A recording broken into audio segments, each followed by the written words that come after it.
yang mana pada hari ini kita diberi kesehatan sehingga kita bisa berkumpul di ruangan yang berbahagia ini. Tak lupa salawat dan ikhlas salat kita panjatkan kehadiran Allah Subhanahu wa Ta'ala, yang mana pada hari ini kita dapat berkumpul di ruangan ini. Yang saya hormati Ibu Kepala Sekolah serta Bapak Ibu Guru SD Negeri 1 Karangbaru. Di sini saya menyampaikan pembahasan modul 1.4 budaya positif. Saya Ibu Sri Rezeki SPDSD, merupakan calon guru penggerak angkatan 5. Di sini dalam modul budaya positif melatar belakangi yaitu yang pertama budaya. Budaya itu merupakan apa Bapak Ibu? Merupakan kebiasaan-kebiasaan, sedangkan positif merupakan kebaikan-kebaikan. Jadi latar belakangnya yaitu di zaman sekarang ini fenomena krisis karakter yang muncul di negeri ini semakin mengkhawatirkan. Hal ini disebabkan karena sebagian besar dari generasi muda yang sekarang mengikuti tren budaya dari luar tanpa mengkaji ulang yang terlebih dahulu. Kemudian kemajuan teknologi yang begitu pesat memberikan dampak terhadap perkembangan karakter anak-anak. Untuk itu kita sebagai pendidik perlu menerapkan kembali budaya positif pada anak-anak di lingkungan sekolah kita ini, agar nantinya mereka mampu menyaring dampak negatif dari budaya luar tersebut. Jadi di sini budaya positif itu adalah nilai keyakinan dan kebiasaan sekolah kita yang berpihak pada murid agar murid dapat berkembang menjadi pribadi yang kritis, penuh hormat dan bertanggung jawab. Budaya positif ini sebenarnya sudah kita lakukan dalam kehidupan sehari-hari kita, baik di sekolah maupun di rumah. Mungkin setiap pagi kita bersalaman itu merupakan budaya positif juga ya Bapak Ibu. Kemudian budaya positif ini sebenarnya dimulai dari diri kita sendiri. Kalau diri kita sudah mulai ada termotivasi untuk lebih baik lagi, berarti kita sudah menjalani budaya positif. Kemudian pertanyaan pemantik. Yang pertama ya, apakah Anda setuju dengan pernyataan ini? Yang pertama, hukuman dapat mendisiplinkan anak. Yang kedua, pemberian hukuman dengan hal positif seperti membaca atau membersihkan halaman sekolah dapat meningkatkan disiplin anak. Yang ketiga, memberi penghargaan dapat meningkatkan motivasi belajar anak. Dari pertanyaan tematik ini nanti akan saya paparkan sebagai berikut. Ini adalah perubahan paradigma. Perubahan paradigma ini kita utamakan misalnya kegiatan kepala tangan kita. Coba ada A dan B. Anda dan teman Anda sobeklah secari kertas kecil, tuliskan benda atau sesuatu yang sangat berharga untuk Anda. Letakkan di salah satu tangan Anda dan genggamlah benda atau sesuatu tersebut dengan segala daya. Buatlah sebuah kepala. Teman Anda, si B, akan mencoba dengan sekuat tenaga dengan berbagai cara untuk meminta Anda memberikan benda tersebut.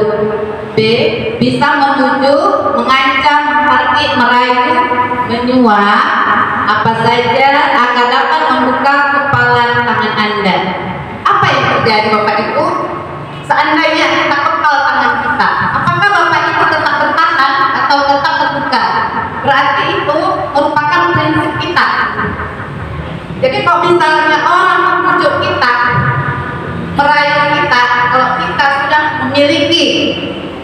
Kekuatan artinya seperti nanti saya paparkan, memiliki kontrol pada diri kita. Jadi tanpa pengaruh apapun kita tetap bertahan dengan prinsip kita. Selanjutnya yaitu perubahan paradigma teori kontrol atau disebut dengan ilusi kontrol. Yang pertama, ilusi kontrol yaitu ilusi guru mengontrol murid. Bagaimana kita cara mengontrol murid kita? Yang kedua, ilusi bahwa kritik dan membuat orang merasa bersalah dapat menguatkan karakter. Yang ketiga, ilusi bahwa semua penguatan positif efektif dan bermanfaat. Yang ketiga, yang selanjutnya, ilusi bahwa orang dewasa memiliki hak untuk memaksa. Kemudian, ini adalah contoh perubahan paradigma stimulus respon teori kontrol. Siapa sesungguhnya yang memiliki kontrol tersebut? Di sini ada stimulus respon dan teori kontrol. Yang pertama, kita mencoba untuk mengubah orang agar berpandangan sama dengan kita. Tetapi berdasarkan teori kontrol, yaitu kita berusaha memahami pandangan orang lain tentang dunia. Kemudian yang kedua, stimulus responnya, perilaku guru dilihat sebagai suatu kesalahan. Kita selama ini perilaku guru anak dilihat sebagai suatu kesalahan. Tetapi berdasarkan teori kontrol, semua perilaku itu memiliki tujuan. Yang ketiga, orang lain bisa mengontrol saya. Tetapi di dalam teori kontrol, hanya Anda yang bisa mengontrol diri kita sendiri, bukan orang lain. Selanjutnya, saya bisa mengontrol orang lain, ya, tapi Anda tidak bisa mengontrol orang lain. Selanjutnya, pemaksaan ada pada saat bukan gagal. Sedangkan di teori kontrol, kolaborasi dan konsentrasi menciptakan pilihan baru. Yang terakhir, model berpikir menang atau kalah. Berdasarkan teori kontrol, model berpikir menang dan menang. Selanjutnya, di sini ada disiplin positif. Disiplin positif ini berdasarkan teori kontrol atau teori pilihan berdasarkan Dr. William Glasser, akan berdasarkan alur ini terdiri dari Anda tidak bisa mengontrol orang lain, hanya Anda yang bisa mengontrol diri Anda. Kemudian ada makna disiplin, kemudian ada teori, ada semua perilaku memiliki tujuan, yaitu motivasi, kemudian ada untuk menghindari hukuman, untuk mendapatkan impian. Yang ketiga, untuk menghargai diri sendiri. Untuk menghargai diri sendiri ini memiliki nilai-nilai kebajikan universal.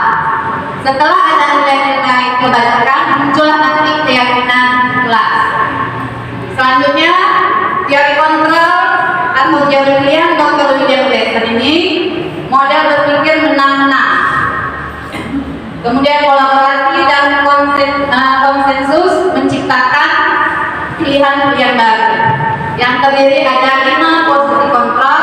Yang pertama penghukum, yang kedua pembuat rasa bersalah, yang ketiga teman, dan keempat pemantau, 5 manajer. Selanjutnya segitiga restitusi. Yang pertama menstabilkan identitas, yang kedua validasi kebutuhan, yang ketiga menanyakan keyakinan. Kemudian ternyata kebutuhan kita berbeda-beda, kita berusaha memahami pandangan orang lain tentang dunia. Setiap orang memiliki gambaran berbeda. Ada 5 kebutuhan dasar manusia. Yang pertama kita bertahan hidup, yang kedua penguasaan, yang ketiga kasih sayang dan rasa diterima, keempat kesenangan, kelima kebebasan.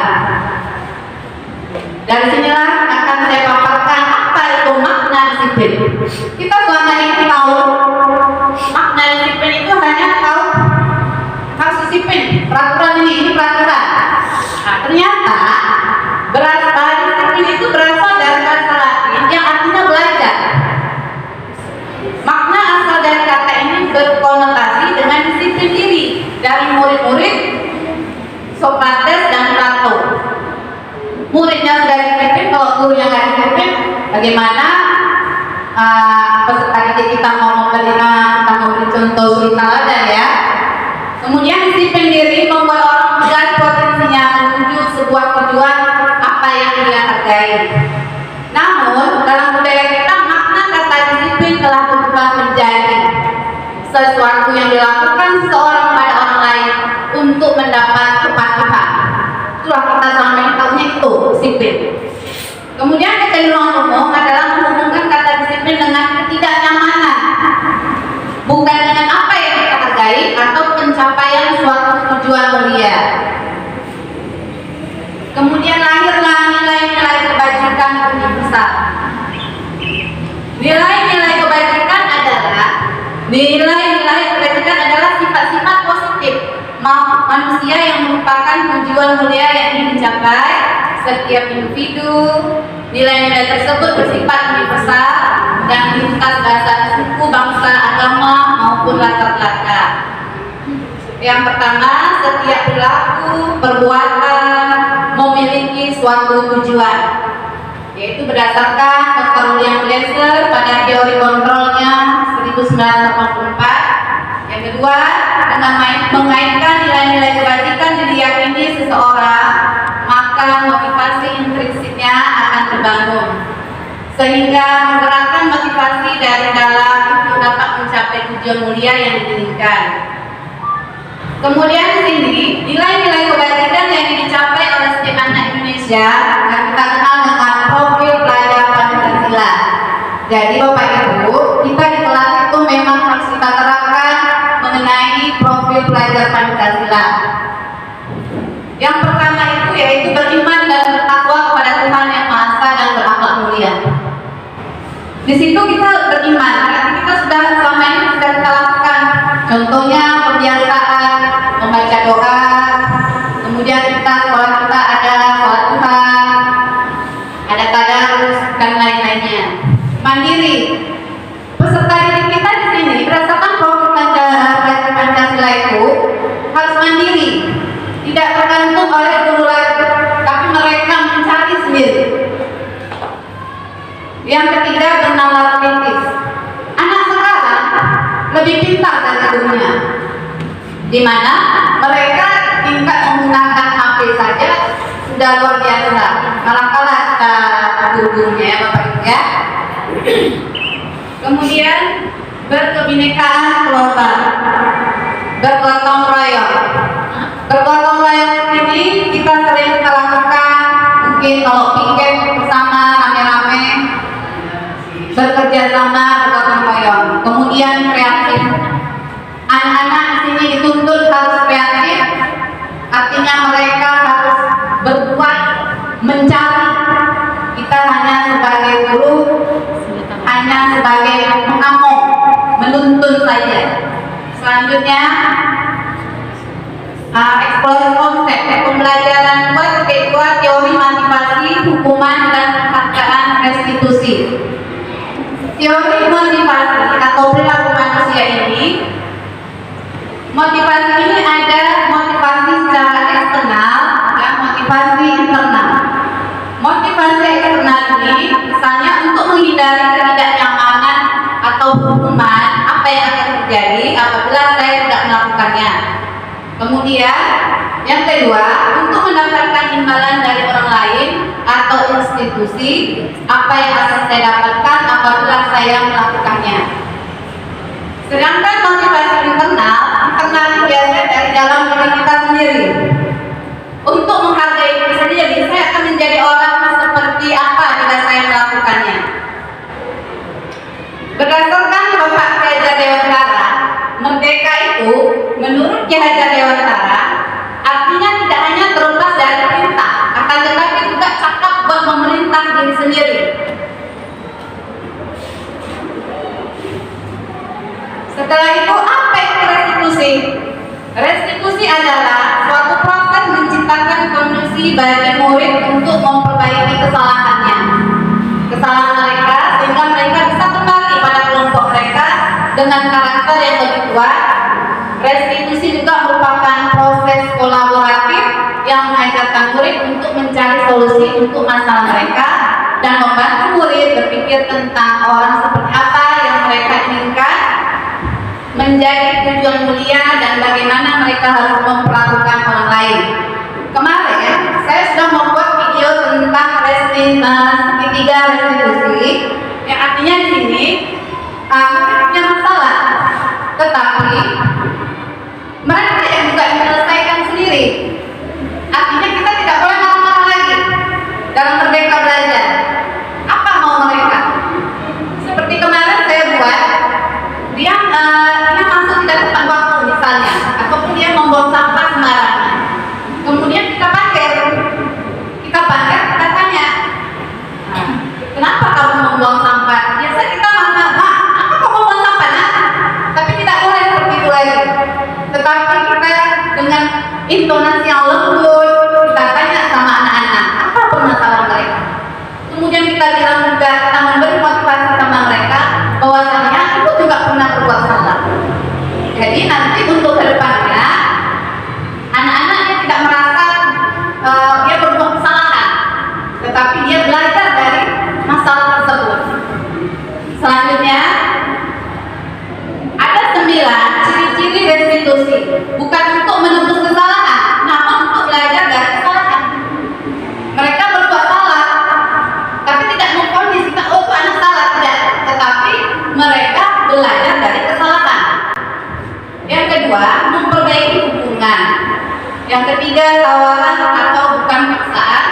Yang keempat, restitusi menuntut untuk melihat ke dalam diri. Yang kelima, restitusi mencari kebutuhan dasar yang mendasari tindakan. Yang keenam, restitusi diri adalah cara yang paling baik. Yang ketujuh, restitusi fokus pada karakter, bukan tindakan. Jadi karakter anak yang kita lihat, bukan tindakan kita atau hukuman kita yang kita berikan kepada anak. Kemudian yang ke-8, restitusi fokus pada solusi. Restitusi ini dia apa solusi kita sebagai guru? Bukan kita marah-marahin dia, tidak, tetapi apa solusi kita sampaikan kepada si anak, bagaimana cara mengatasi masalah dia. Yang ke-9, restitusi mengembalikan murid yang berbuat salah pada kelompoknya. Selanjutnya, eksplorasi konsep pembelajaran 3, keyakinan kelas. Kita kemarin waktu tahun ajaran baru, Bapak Ibu kemarin Ibu Kepala Sekolah juga sudah menyampaikan bahwasannya di dalam kelas itu harus ada kesepakatan kelas. Kesepakatan kelas itu yaitu keyakinan kelas yang sama-sama kita buat bersama anak-anak. Bukan gurunya yang membuat, tetapi siswanya serta didik kita yang membuat. Kemudian, mengapa tidak peraturan saja? Mengapa harus keyakinan kelas? Mengapa kita memiliki peraturan harus menggunakan helm bila mengendarai kendaraan roda 2? Kenapa Bapak Ibu kita harus menggunakan helm?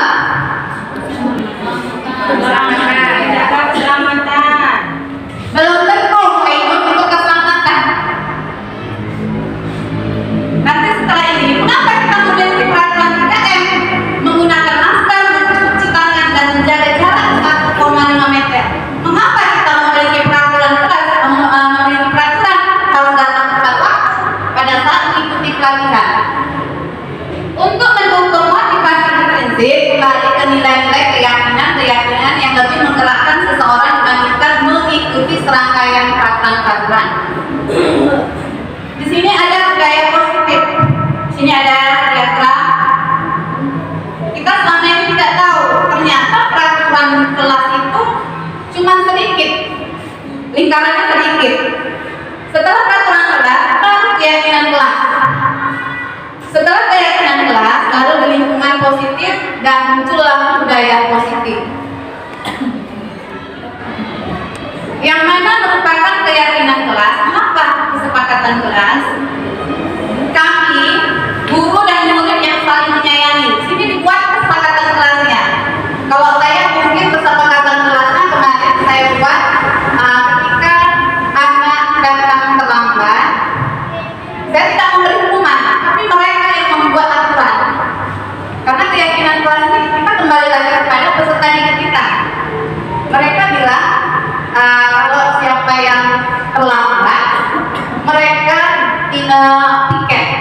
pulang sekolah.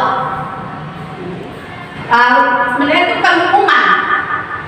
Itu artinya yang terakhir lah kita ambil tindakan, itu pun kembali lagi kepada keyakinan kelas. Datangnya itu bukan dari kita bentuk hukuman itu, tapi kembali ke peserta didik kita. Kemudian yang kedua, kami murid yang semangat belajar. Ini kesepakatan kelasnya. Yang ketiga, kami murid yang peduli dengan teman-teman. Kemudian ada lagi di situ kesepakatan kelasnya, datang tepat waktu, mengucapkan salam, menjaga kebersihan sekolah, kemudian berdoa sebelum dan sesudah kegiatan, aktif dalam pembelajaran. Kalau saya juga ada buat, jika mau bertanya harus mengacungkan tangan, boleh. Kemudian kalau misalnya di dalam kelas ketika guru sedang mengajar tidak boleh berbicara, karena kita sudah buat kesepakatan kelas atau keyakinan kelas. Jika peserta didik kita berbuat suatu kesalahan, akhirnya kembali lagi ke keyakinan kelas. Tapi kan kita sudah buat keyakinan kelas, berarti kamu yang melanggar, berarti itulah sanksi yang kita berikan. Selanjutnya, kegiatan pendalaman keyakinan kelas menggunakan tabel T dan Y. Di sini ada hormat, ada T-nya itu hormat, kemudian ada terdengar, kemudian ada berperilaku terlihat. Kemudian bekerja, terdengar, terlihat, dan berperilaku. Hormat, kami meyakini bahwa sangat penting untuk menghormati semua orang dari dan barang milik orang lain.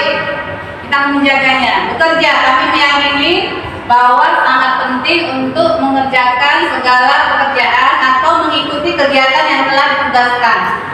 Diterima dan dimiliki, kami meyakini bahwa sangat penting untuk merasa diterima pada suatu kelompok dan saling peduli satu dengan yang lain.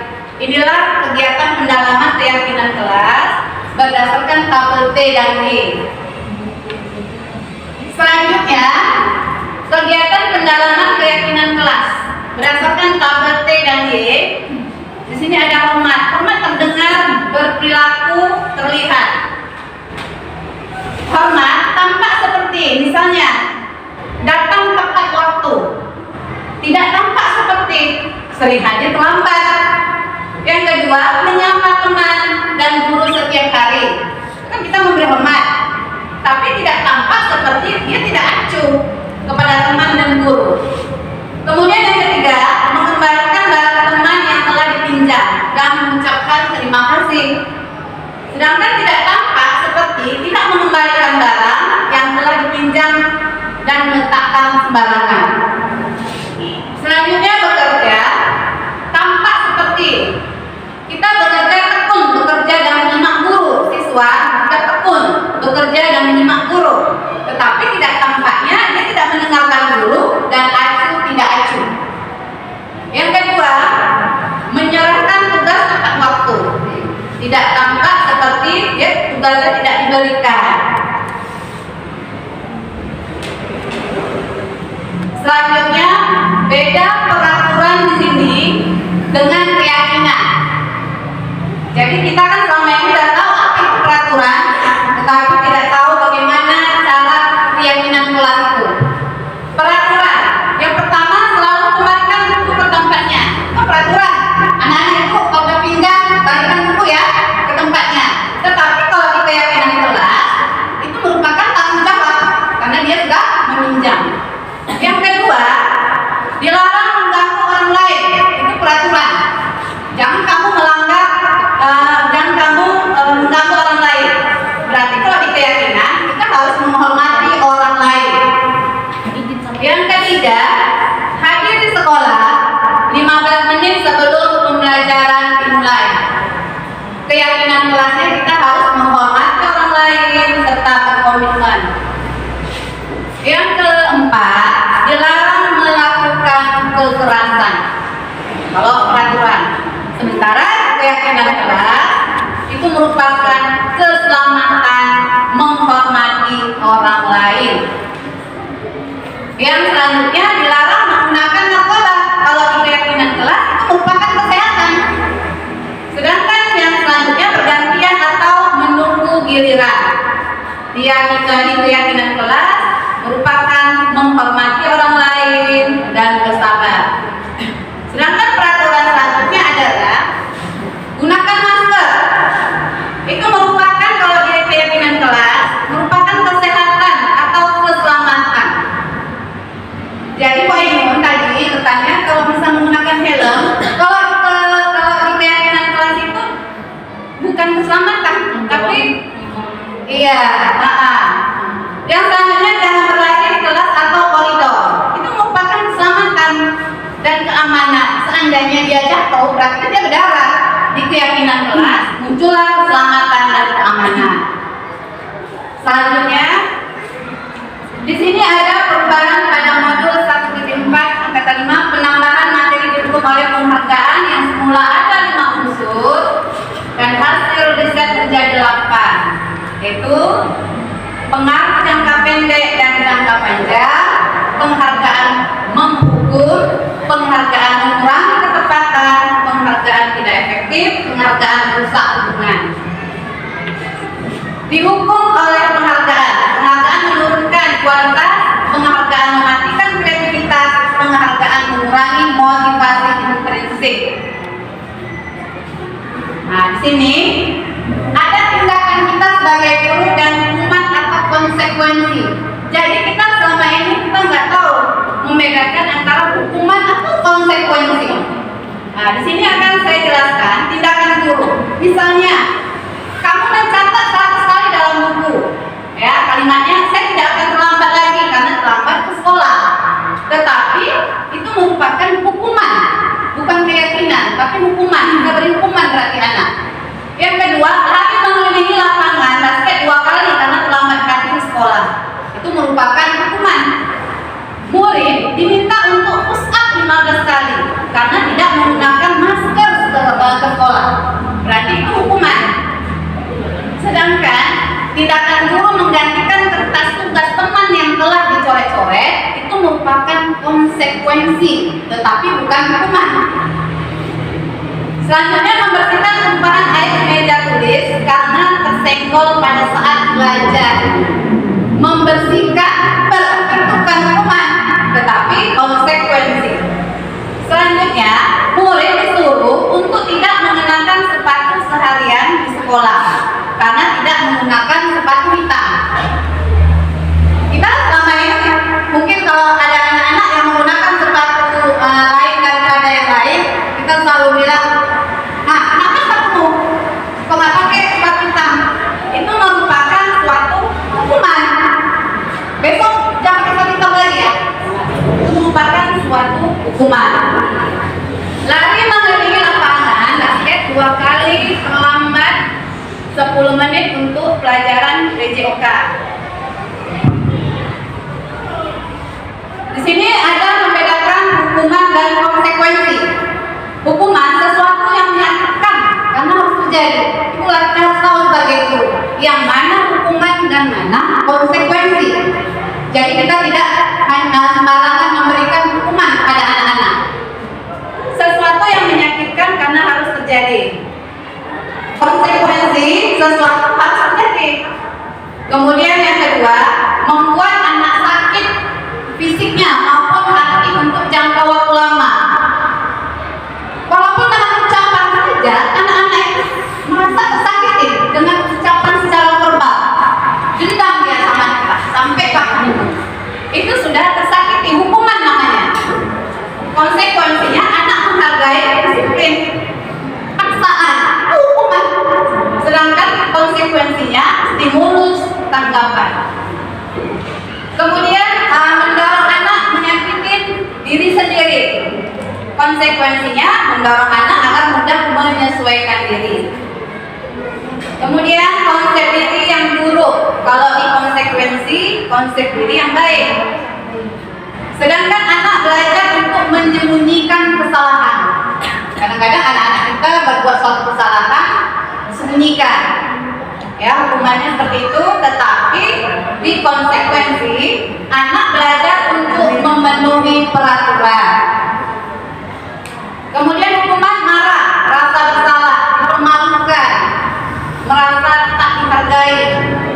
Kadang-kadang kita pun tanpa kita sadari mengajar anak-anak, kita marah sama anak-anak, kemudian dia merasa sepertinya dia dipermalukan. Itu merupakan hukuman.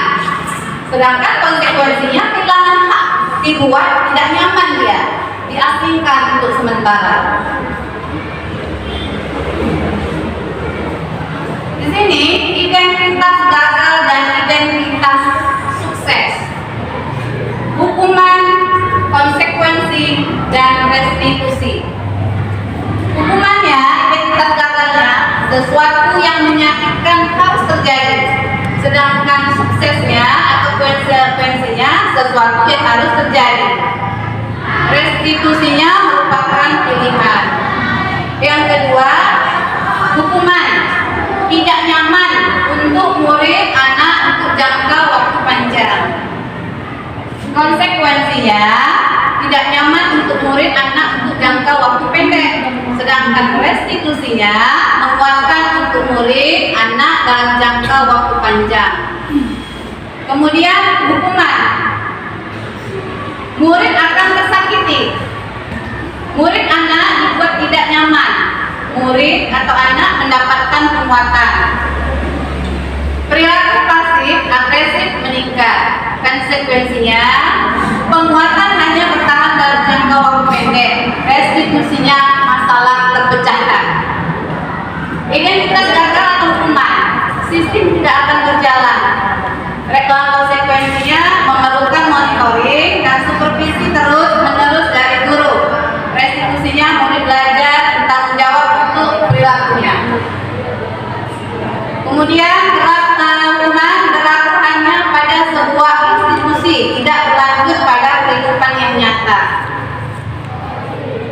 Konsekuensi membantu penerapan mengikuti peraturan dalam masyarakat. Sedangkan restitusinya fokus pada pemecahan masalah dalam jangka waktu panjang. Peraturannya dalam hukuman, peraturannya adalah kamu harus. Nah, kalau kita buat peraturan kan kamu harus ya. Kemudian sedangkan konsekuensinya apa peraturannya? Mampukah kamu melakukannya? Terima kasih.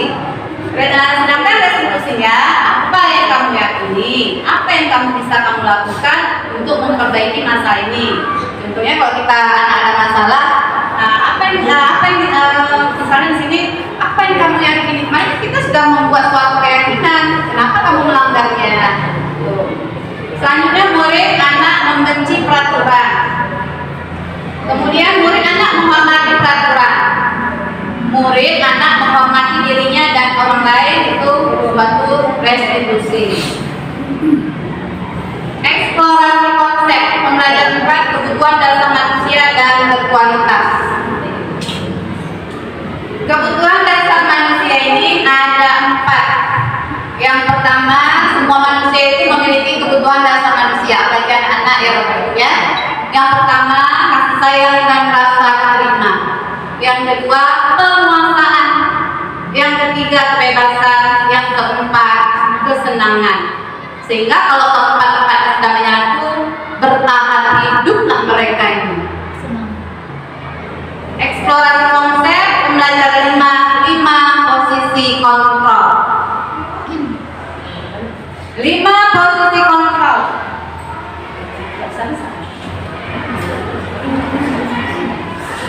Ada motivasi, ada identitas gagal, menghindari hukuman, ada identitas berhasil sukses, kontrol dari luar, kemudian identitas berhasil sukses, kontrol diri. 5 posisi kontrol. Yang pertama, penghukum. Yang kedua, pembuat orang merasa bersalah. Yang ketiga, teman. Yang keempat, pemantau. Yang kelima, manajer. Jadi di antara 5 ini, kira-kira Bapak Ibu masuk kategori mana? Kalau saya, alhamdulillah sudah saya terapkan, masuklah saya ke manajer. Anak-anak murid saya. Di sini ada motivasi guru berbuat, menghargai. Itu penghukum, menghargai. kemudian menunjuk-nunjuk, menyakiti, menyindir, itu penghukum. Kita sebagai penghukum itu namanya. Kemudian membuat orang merasa bersalah, ya, berceramah dan menegakkan seharusnya begini, seharusnya jangan gitu ya nak, itu kecewa dengan kamu, itu termasuk membuat orang merasa bersalah. Yang ketiga, teman membuatkan alasan-alasan untuk muridnya, sedangkan kita sebagai pemantau menghitung dan mengukur. Manajer yang kelima, kita mengajukan pertanyaan. Yang kedua, motivasi yang kedua, guru berkata, kalau kamu tidak melakukannya, awas ya, rasakan. Kita selama ini seperti itu pada anak-anak, berarti kita termasuk kategori penghukum. Yang kedua, kamu seharusnya atau kamu sudah tahu Bu, dia itu lelah sekali mengatakannya, ibu stres, kamu seharusnya itu lelah, capek sekali. Itu termasuk kita membuat orang merasa bersalah. Murid merasa bersalah sama kita karena kita bilang capek kali lah nengok kamu, kecewa kali, berarti itu termasuk membuat orang merasa bersalah. Itulah dia. Kemudian sebagai teman, ayolah katakanlah, ini ibu, masa kamu tidak mau? Ingat, tidak, ibu pernah bantu. Kita sering bilang sama anak, ayolah bantu ibu. Kamu kan hari ini misalnya pikir, kan mulai ibu capek, atau ayolah nak bantu ibu ya nyusun buku. Itu termasuk kita sudah sebagai teman. Selanjutnya, pemantau menyesuaikan diri bila diawasi. Anak kita awasi, berarti itu termasuk kita pemantau. Manajer menguatkan pribadi. Motivasi selanjutnya yaitu Bu, malah bertanya Bu, ya, manajer di sekolah bagaimana? Kalau manajer di kebun kan kita tahu menyuruh anak buah kita ini harus dipotong buah. Kalau manajer di sekolah bagaimana? kalau manajer di sekolah itu kita sebagai murid, sebagai pemimpin dalam pembelajaran. Contohnya, kalau saya itulah Bu, saya suka anak-anak memimpin berdoa, memimpin doa ke depan. Itu bagian dari setiap hari. Dia berarti sudah menjadi pemimpin dalam pembelajaran. Itulah manajer. Kemudian terima kasih Bu Mala sudah memberi pertanyaan. Kemudian hasil menghukum, membentak, menyalahkan orang lain dan berbohong. Kita membentak anak-anak aja, jauh dari situ. Kita sudah menghukum, bahasa seperti itu sudah menghukum. Kemudian membuat orang merasa bersalah, menyembunyikan atau menyangkal berbohong. Teman ketergantungan sebagai pemantau menyesuaikan diri bila diawali. Sedangkan manajer membuat pribadi tadi. Kaitan yang keempat, motivasi selanjutnya kaitan dengan di dunia berkualitas. Kalau penghukum biasanya murid meletakkan guru di luar dunia berkualitas. Murid sedangkan pembuat orang merasa bersalah, murid meletakkan guru di dalam dunia berkualitas. Sedangkan sebagai teman, murid meletakkan guru sebagai orang yang sangat penting di dunia berkualitas.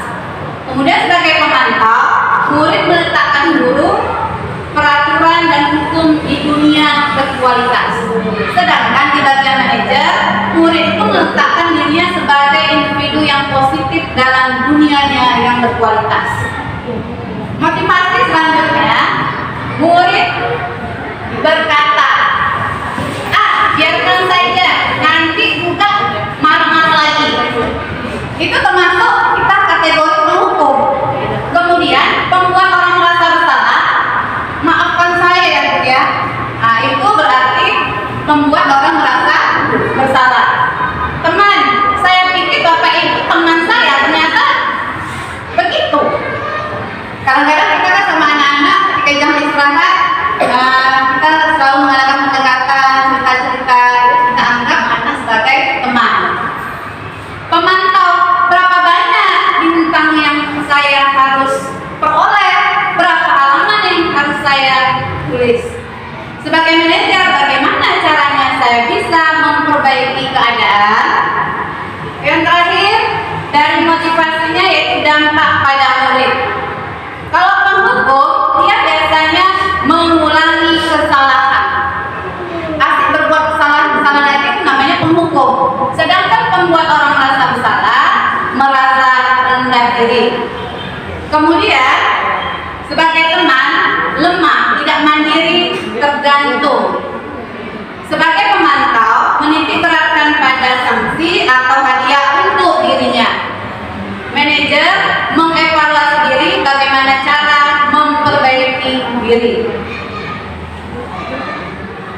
Ini ada pernyataan-pernyataan dan siapa yang mengatakan. Misalnya di sini, saya kecewa sekali dengan kamu. Nah, siapa yang mengatakan? Pembuat orang merasa bersalah. Termasuk kategori pembuat orang merasa bersalah. Yang kemudian pernyataan yang kedua, kamu tidak benar-benar melakukannya. Itu termasuk kategori penghukum. Yang ketiga, ayolah lakukanlah demi ibu bapak. Itu merupakan kita sebagai teman. Yang keempat, apakah kamu mau mendapatkan stiker bintang hari ini? Berarti itu termasuk pemantau. Pernyataan selanjutnya, bagaimana kamu bisa menyelesaikan masalah ini? Berarti itu termasuk manajer. Selanjutnya, kamu selalu yang paling terakhir. Itu termasuk penghukum.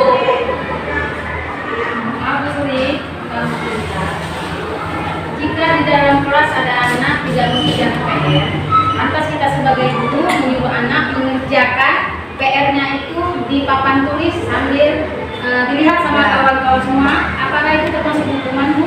Iya, itu termasuk suatu hukuman. Itu termasuk suatu hukuman. Makanya kita di sini harus bisa membedakan antara penghukum, teman, kemudian tadi manajerial dan pemantau. Kuncinya kita harus bisa membedakan 5 posisi kontrol tersebut. Di sini, terima kasih Pak Ingun. Kemudian di sini ada bergerak antara peraturan pemantau, konsekuensi atau hadiah, nilai manajer dan memperbaikinya. Kalau kamu yakin tidak, saya akan. Ini masuk eksplorasi konsep pembelajaran segitiga restitusi. Segitiga restitusi ini dia ada beberapa sisi, ya. Di sini ada 3 sisi, yaitu validasi kebutuhan, menstabilkan identitas, menanyakan keyakinan. Ya, kemarin saya buat kasus itu kasus yang penerapan menggunakan segitiga restitusi, ya ini dia.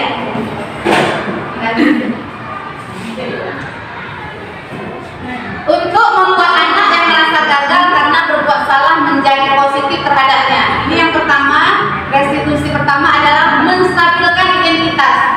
Yaitu guru berkata, berbuat salah itu hal yang manusiawi, tidak ada manusia yang sempurna. Bapak Ibu juga buat salah, kita pasti bisa menyelesaikan permasalahan ini.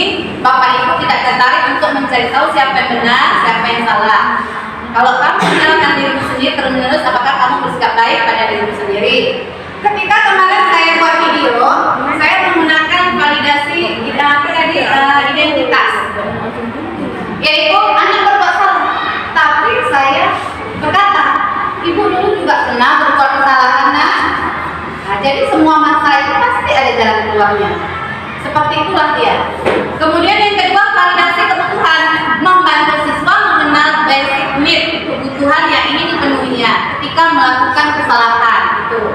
Pada dasarnya, setiap tindakan manusia tujuannya adalah memenuhi basic need. Apakah itu power, freedom, love, and belonging, fun, atau survival? 5 kebutuhan dasar tadi. Guru berkata, kalau validasi kebutuhan, guru berkata, kamu bisa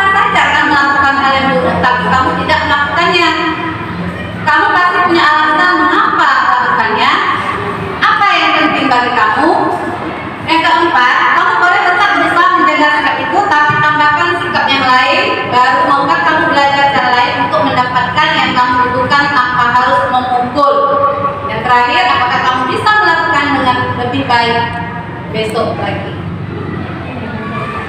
Selanjutnya menanyakan keyakinan. Anak melihat kesalahannya dibuktikan dengan norma sosial dan nilai-nilai mendasari manusia berinteraksi orang lain. Guru berkata, apa nilai-nilai kita percaya di kelas sekolah kita? Anak kalau sudah berbuat salah, akhirnya kita kembali lagi ke menanyakan keyakinan di kelas kita. Misalnya dia datang terlambat, anak ibu, kenapa datangnya terlambat? Oh bu, mungkin saya kesiangan hari ini bu. Kalau lesu kali, itulah jawaban anak-anak. Itu termasuk sebenarnya kalau dalam 5 kebutuhan dasar itu kita belum tentu tahu apa itu, kenapa terlambat. Mungkin dia entah Yang sama mamanya iya, kemudian ngantuk dari kelas. Kita nggak tahu kalau ngantuk apa. Mungkin dia nggak belum makan. Kan kebutuhan dasarnya tidak terpenuhi, makanya dia datang terlambat ataupun dia kesiangan, kamu makan dulu. Di sini menanyakan keyakinan. Setiap anak sudah berbuat kesalahan, kembali lagi ke keyakinan kelas. Artinya, kalau anak sudah berbuat salah, kita bilang sama anak-anak, anak ibu, kemarin kan kita sudah buat keyakinan kelas. Kalau dia terlambat datang ke sekolah, itu pukul berapa? Pukul 7.30, ini sudah terlambat 15 menit.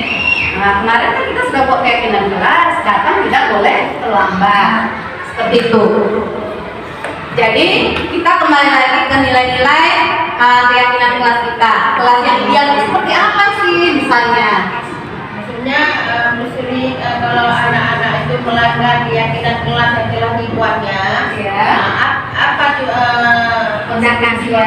sebenarnya yang dilakukan seorang guru Iya. kepada anak-anak, dia melanggar setiap hari, dia melanggar keyakinan yang telah dibuatnya. Itulah anak tersebut kita panggil tanpa di depan kawan-kawannya.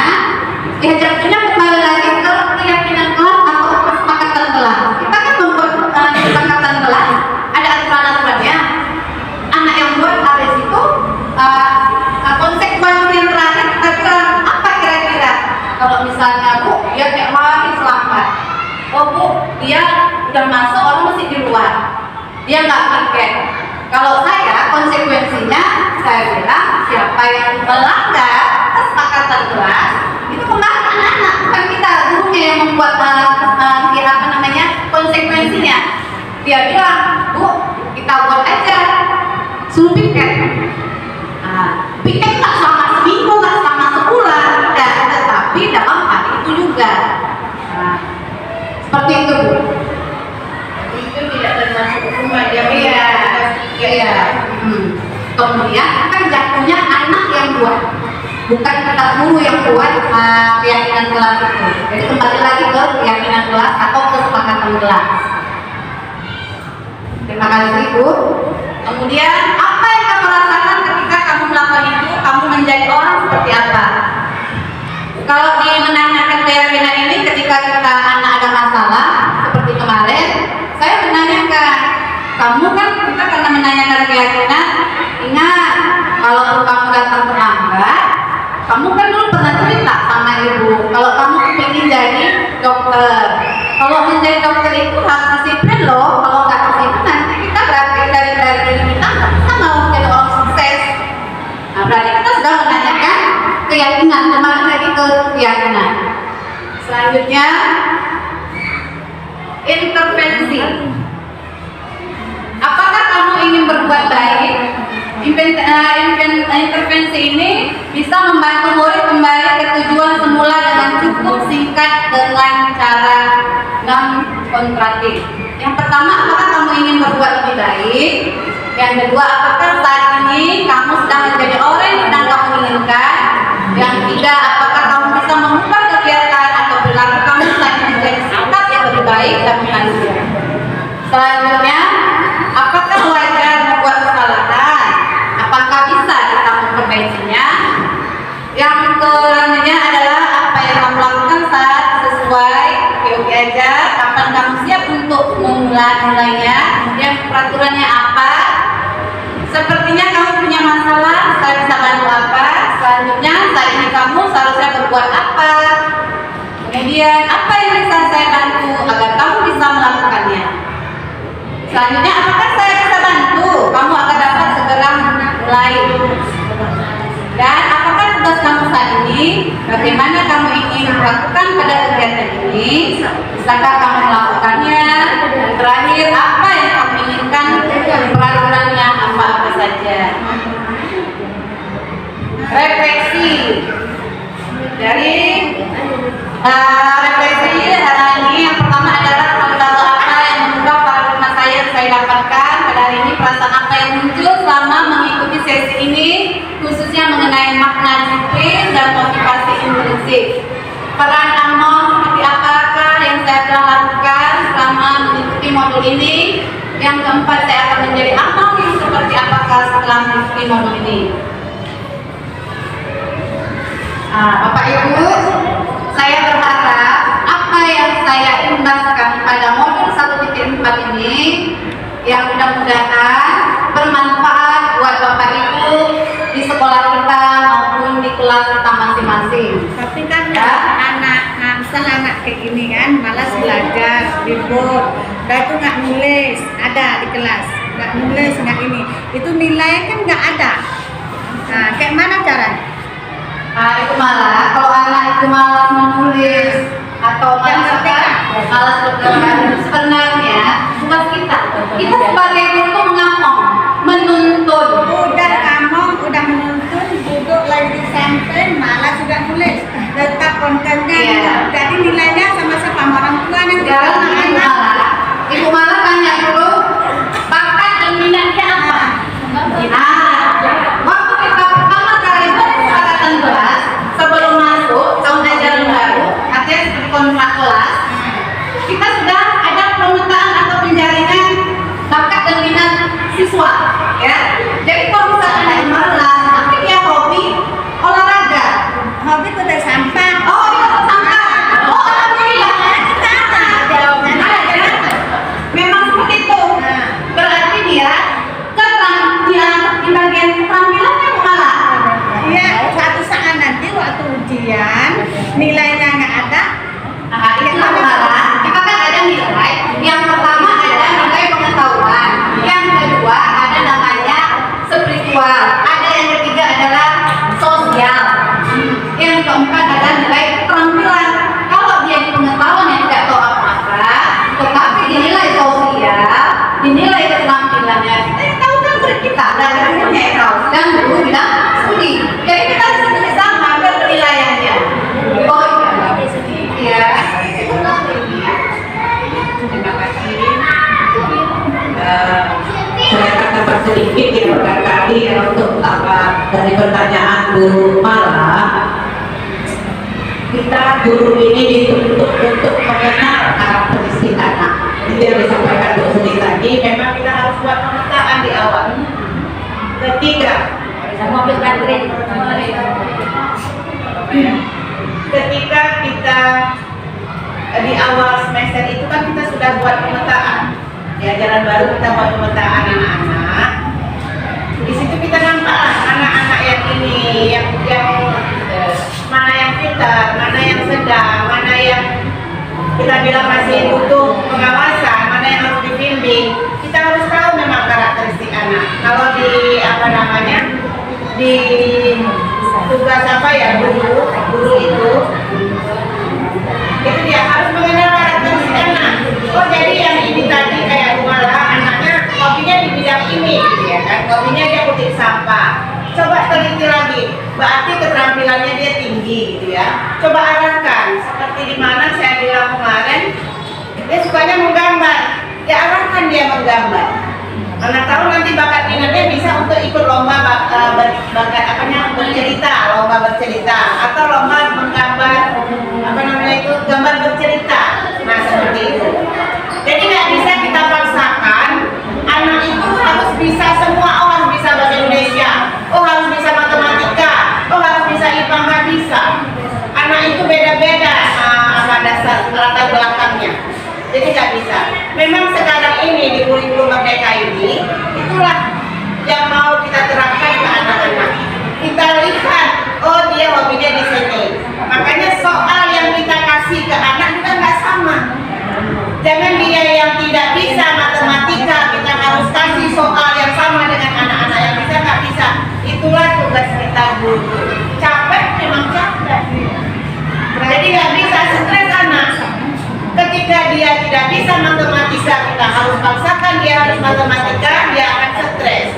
sehingga dia akan jadi beban untuk hadir ke sekolah.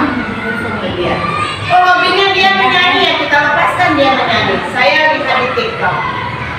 Ada anak SMP yang dia 3 orang berkelompok itu memang tukang buat musuh. Jadi gurunya tadi melihat ini anak ini sepertinya hobinya di sini gitu. Jadi dia tantang lah seperti yang disampaikan tadi, fungsi guru tadi sebagai manajer, sebagai penghukum atau sebagai apa? Dia tantang ini anak bertiga. Nah, coba kamu buat grup musik, kemudian sekalian kamu ciptakan lagu.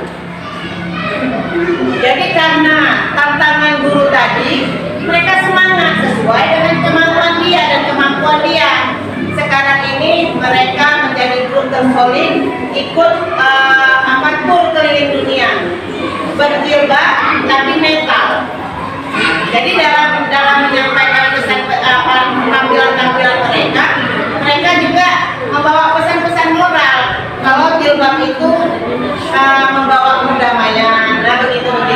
Jadi saya dari yang pertanyaan Lumala tadi, saya terinspirasi. Tadi pagi saya lihat TikToknya memang kan, bagus juga ini. Inilah yang mau kita capai sekarang. Nah barangkali itu Lumala. Jadi Lumala belum ketemu apa mau anak ini sebenarnya. Nah jadi tugas kita dulu bukan Lumala dan semuanya. Pahami karakteristik anak itu dari zaman ke zaman itu memang. Nanti misalnya udah kita pahami, kita bisa pisah anak itu duduknya. Nggak usah dipisah. Nah, Nggak usah dipisah. sama nih, kawannya ini hobinya lain, yang ini hobinya lain, yang ini hobinya lain.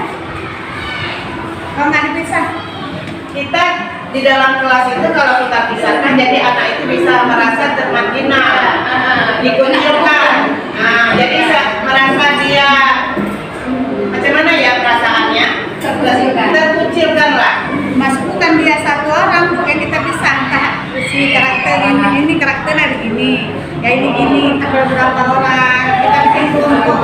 Sebaiknya tugasnya aja yang dibedakan. Tapi kalau memang suatu saat dia memang mau kerja kelompok, Ibu malah mau mengumpulkan dan menjadi satu kelompoknya anak yang seperti ini dengan tugas yang seperti ini, tidak masalah.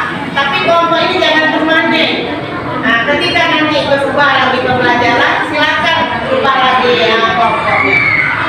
Nah, begitulah. Kadang-kadang kita memikirkannya terlalu rumit, padahal sepele kita dengan yang berbuat sedikit aja itu sudah ada perkembangan gitu. Tapi karena kita terlalu merumitkan pemikirannya, seolah-olah berat gitu kerja kita. Tapi setelah dilaksanakan ternyata nyaman. Jadi waktu kita kasih pembelajaran itu, misalnya sekolah ini pelajaran yang lain, ini lain. Misalnya yang hobi-hobi tadi, ini lain. Misalnya satu hobi matematik, misalnya satu hobi bahasa. Nah itu kita kasih pelajaran berbeda gitu. Tapi itu ketika dia pelajaran matematika, kasih semua pelajaran matematika. Anak yang memang hobi matematika, kasihlah tugas yang menantang. Anak yang tidak suka matematika, kasih tugasnya yang sederhana. Iya, artinya begini Lumala. Kita melihat kapasitas kemampuan anak. Jadi kalau misalnya si anak matematikanya yang bagus-bagus nilainya itu, artinya yang pintar, yang berprestasi, kita kasih yang standar apa yang kita kasih. Sementara yang si kemampuan yang kurang, kita akan memberikan soal itu jangan sama seperti anak yang lebih dari dia. Artinya mungkin angkanya lebih rendah dibandingkan dengan anak yang kemarin. Kemudian saya ingin menyampaikan lagi, kita selama ini mungkin mengajar menjadi beban sama kita. Tetapi di Merdeka Belajar, setelah apa yang saya alami sendiri, ternyata sangat menyenangkan. Kenapa menyenangkan? Karena kita sudah menerapkan. Anak-anak merasa belajar itu senang, artinya di mana saja mereka boleh belajar, memanfaatkan